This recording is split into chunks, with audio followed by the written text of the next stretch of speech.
Norah always felt the weight of others' expectations pressing down on her.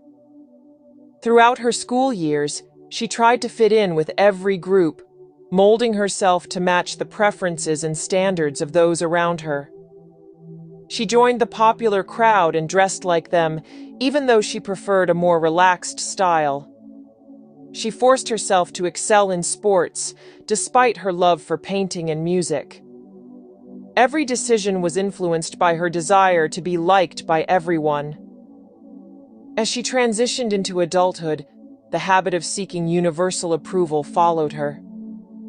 In her job at a marketing firm, she worked tirelessly to meet every client's needs, even if it meant compromising her creativity.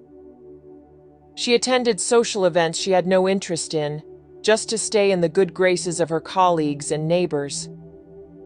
Despite her efforts, she often felt a lingering sense of dissatisfaction and exhaustion. While working on a particularly challenging project, Norah met an elderly artist named Mr. Davis. He was visiting the firm to collaborate on a campaign. Unlike anyone she had met before, Mr. Davis was unapologetically himself. His attire was a blend of colors and patterns.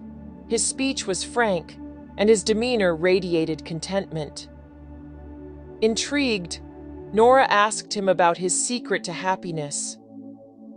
Mr. Davis smiled and shared his story. He had spent his early years trying to conform to the expectations of his parents and society, chasing a career in law that never brought him joy. It wasn't until he embraced his true passion for art that he found peace and fulfillment. "You see, Norah," he said gently, "you will never be good enough for everybody, but you will always be the best for someone who really appreciates you." His words struck a chord deep within Norah. She began to reflect on her life and realized how much of it was spent trying to gain the approval of others. Inspired by Mr. Davis, she decided to make a change.